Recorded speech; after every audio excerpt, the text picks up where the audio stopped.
Good morning. Welcome back to the shop.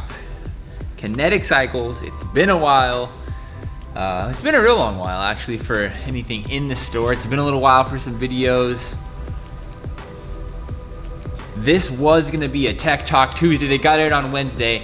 I shot it yesterday and I went to go edit it last night and it was not good audio, not good, and like those beeps keep going off. I'm in here before work and it just wasn't quite working. But I think today is gonna be better. No more shuffling around behind me. So let's get to a special edition of a Tech Talk Tuesday. Here we are. We have a special bike here. It's a special colorway that is only available with a certain group set on it. Right now, this has been out for a couple weeks. Little advisory note here. Been out for a couple weeks. This is not my review of it. This is not all the info you're gonna wanna know about it. We're talking about SRAM Red AXS and Eagle AXS. But what I wanted to do is I've watched a lot of videos out there. I've listened to a lot of commentary. I've read a lot of articles about it. Don't read a lot, but I read some articles. And there are some things that I think are vaguely covered or not even really covered at all that I think a lot of people want to know about and answer some hard to answer questions, or I should say answer some of the hard to find answers. So that's what this is about. We're gonna kind of go from the rear to the back, talk about Red AXS. We're gonna talk about Eagle AXS, and no, it's not ETAP. ETAP is different. It is ETAP technology, but this is now Red AXS and Eagle AXS. So AXS is not AXS, it's AXS, okay? So we're gonna dive in. We're gonna talk about all things that are 12 speed. All right, out back, we have the magical red rear derailleur. Couple of differences, couple things are the same. First off, the items that are the same, well, really nothing, it's just the battery. Same battery as 11-speed red ETAP, and it is the same battery that goes on the Eagle AXS group set. So that's a fantastic option. But aside from that, it's pretty much all different. We have narrow wide pulley teeth on it. We have a little revamp on the derailleur cage. We have a hydraulic clutch out back. Big differences you are going to see on this derailleur. It does not have a mechanical push button lock clutch mechanism. So we don't have to push it forward, pushing that button to engage the lock.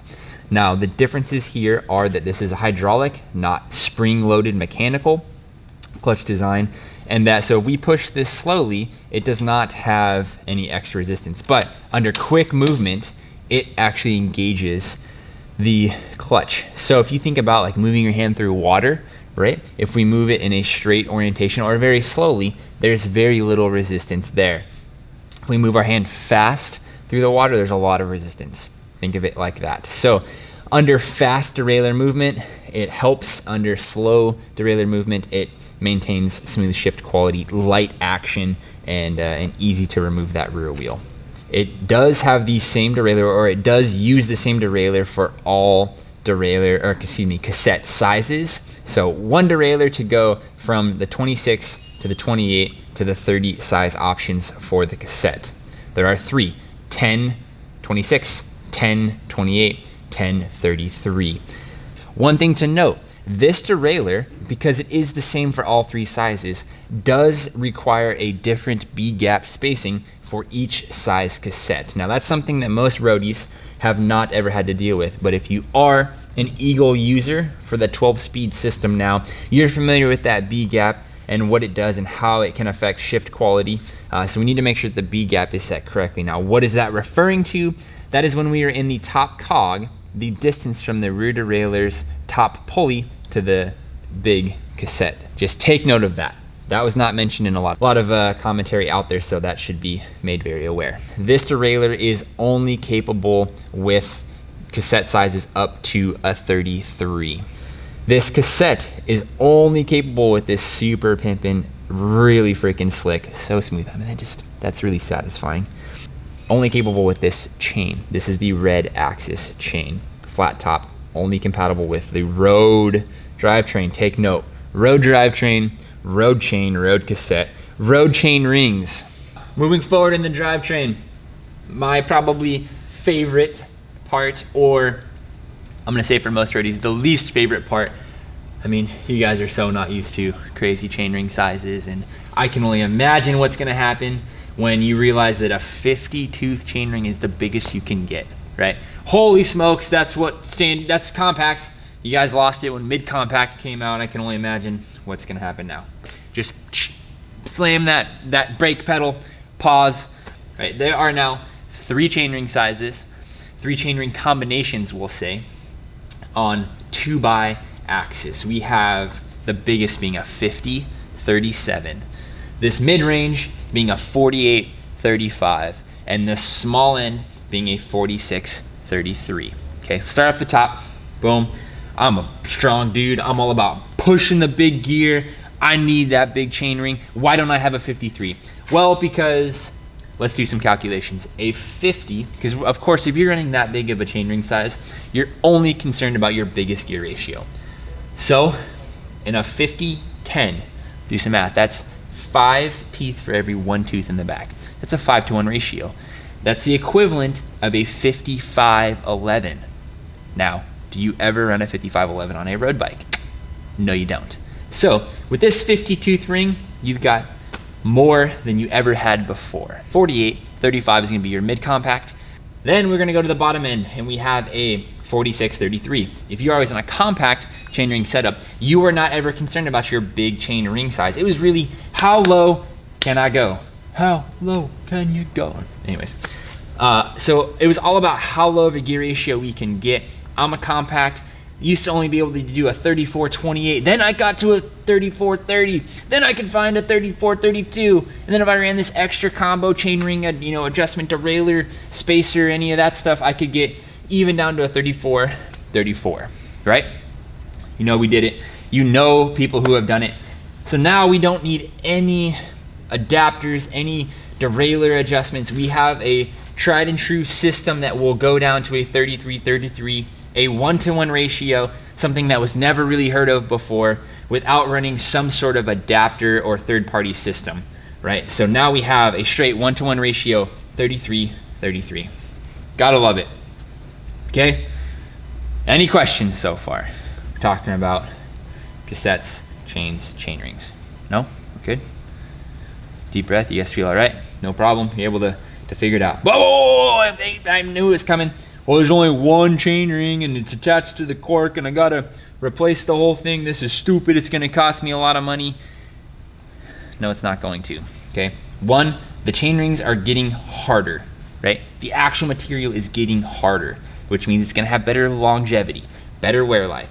But the number one thing you have to do is maintain the system, right? You gotta stay on top of your chain life. Just check it, it's easy. The chain is not more expensive. I believe our red chain was $66 MSRP. This is $70, it's a little bit more. Not a whole lot. It has not come out yet, but the replacement cost of this is gonna be far less than what you would expect it to be. I can guarantee you that. And also, in the lifespan of this chainring, you would generally have to send in your cork to get recalibrated. I wanna say a cork calibration was like 150 to 170 bucks. Don't quote me, but I'm pretty sure that's what it is. That paired with the $175 worth of chain rings, you have $350, $380 worth. And if you don't wanna have a power meter, you don't have to. You can go with a straight 2-in-1 system without a power meter, and your chainring cost is almost the same. So don't freak out, okay? I know it's madness. Technology is a frightening thing, right? We love it on iPhones, we love it on computers, we love it on our cars when it keeps us from crashing into the car in front of us because we're looking at our Twitter account, but we don't like it on bikes. Come on, what's the problem, right? Be safe out there, don't look at your phone, I'm just saying. Technology is great, go with it. But what really lies underneath, and we haven't even talked about this yet, is the cross compatibility of this shifter, which is a red AXS 2x12 or 1x12 system with the ability to run it with Eagle axis, right? Now, we introduced this crazy idea of running a 1x system with mega range, 1050, 12 speed cogs, and a drop bar, right? How incredible is that, right? We have an Eagle system, mega range. We can pair it with like a 48 tooth 1x chainring or a 50 tooth 1x chainring that comes from the TT side of things. And we got 1-to-1 ratio and a 50-10 and all this gear spread. So you have the easiest ratio of 2x and the hardest ratio of 2x possible on a 1x. And then, right, we got this crazy wireless dropper post, and we can throw a blip on the handlebar and the blip will activate the dropper post, and we can still keep that Formula 1 style ETAP axis shift compatibility where you get down on one side, up on the other.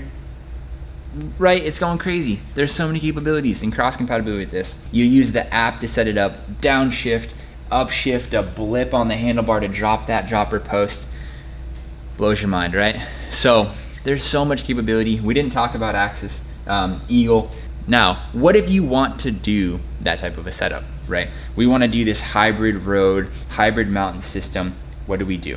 Now, if you're going to be running an Eagle derailleur, because you need it for the Eagle cassette, you need to use an Eagle chain, right? A 1x mountain bike 12-speed chain. You cannot use the flat top chain on that derailleur and on that cassette, which means you have to use either an Eagle chainring or the red AXS 1x chainrings are compatible with the Eagle chain. No, you cannot use an Eagle derailleur with a red front derailleur and have a 2x with a 50 spread. No, it does not work. Not capable. There's not enough chain there. There's not enough capacity for that derailleur. It cannot be used with a 2x. Hopefully that answers all the questions. This is a long one, right? But I think I got enough out there, and I think I covered topics that nobody's really talked about. So those answer some questions. If you have more questions on red AXS, Eagle AXS, ETAP, all of that, and how it's gonna work down below, let me know down below. There's a lot out there, and I still think there are even more questions that I have not and cannot answer yet that will come about in the future, but I do my best that I can. And I have ridden it. It is really cool, and you're gonna love it. And it is 100% more than just a 12th gear. There's so many fun things to do about it. So, special edition Tech Talk Tuesday that was failed attempt number 1. This is a way better attempt number 2. I can tell you that much now. So we will see you guys soon. If you got questions, let me know below. If you want it, give us a shout. I mean, why not? We have pre-order for XX1. And it's gonna go quick. Yes, it will. You don't think it's going to, it will. It should be here sooner than later, I'll tell you that much. Sooner than what most people are expecting it to come. We'll see you guys soon. See you in the next video. Thanks for staying tuned. Thanks for the wait. All right, talk to you guys soon. Over now. Peace.